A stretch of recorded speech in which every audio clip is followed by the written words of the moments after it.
In the 1950s we knew her as Betty Princess Anderson on Father Knows Best, while in the 1960s she was Andy Taylor's girlfriend Ellie Walker on The Andy Griffith Show, and in the 1970s Felix Unger's girlfriend Miriam Welby on The Odd Couple. All told, actress Elinor Donahue holds a significant place in classic TV history. Father Knows Best, which originally aired from 1954 to 1960, was probably one of the medium's first examples of a true family sitcom. It stars Robert Young, Marcus Welby, MD, as Jim Anderson, Jane Wyatt as his wife, Margaret, Lauren Chapin as the youngest child, Kathy, aka Kitten, Billy Gray as son James, Bud, and, of course, Eleanor. The show was wholesome without being cloying, and still remains a wonderful reminder of a bygone era.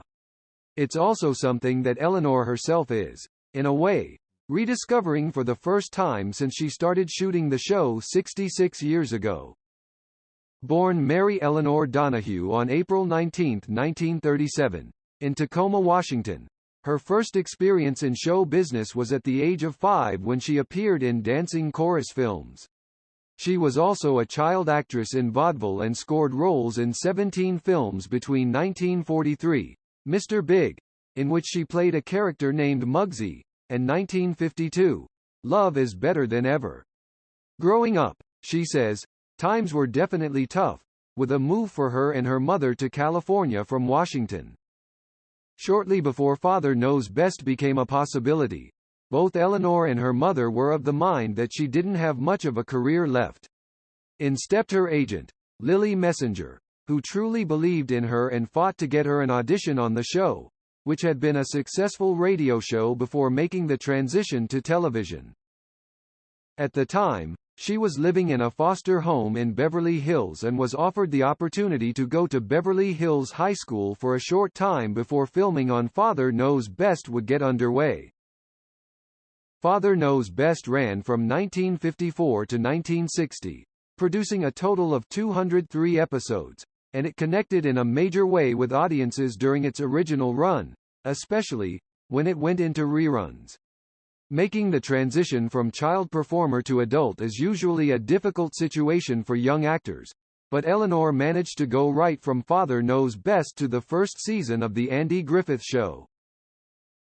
On The Andy Griffith Show, she played pharmacist Ellie Walker, who was designed to become the girlfriend of Sheriff Andy Taylor after a rocky start between the two characters.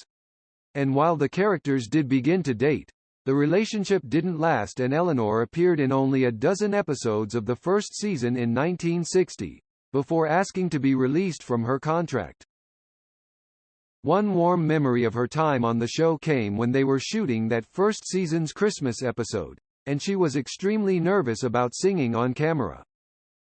Faring better than she had on The Andy Griffith Show, Eleanor appeared on the first TV version of The Odd Couple's Miriam Welby, the last name offered up in tribute to Robert Young's popular role of Marcus Welby, MD. She was girlfriend to Tony Randall's Felix Unger and appeared in a total of 17 episodes between 1972's Gloria, Hallelujah, and 1975's The Rent Strike, which aired only a few months before the series finale in which Felix remarries ex-wife Gloria. Miriam wasn't invited. After The Odd Couple, Eleanor guest starred on many series, appeared in TV movies, was a regular on The New Adventures of Bean Baxter and Get a Life, and had a recurring role as Rebecca Quinn in Dr. Quinn, Medicine Woman. In between, she also appeared in the TV movies The Father Knows Best Reunion and Father Knows Best. Home for Christmas, both 1977. There was great trepidation when we first had our reading for the reunion movie, noting that 17 years had passed between then and the end of the original series. You could just sense it. Billy and she were very tentative about the whole thing, but they sat down and read through it once and it was as though the years had flown by. Nothing was any different and it was wonderful. It just felt so comfortable and it didn't feel like they were going backward, and were coming forward. They brought everything that we were, everything we had been through, to our characters. All looked at each other and it was like a huge sigh of relief. In the end, They really, really loved it. And it's obvious that Elinor feels the same way about her career and all that she's accomplished, though, at the same time, she admits she remains amazed that it all went on for as long as it did.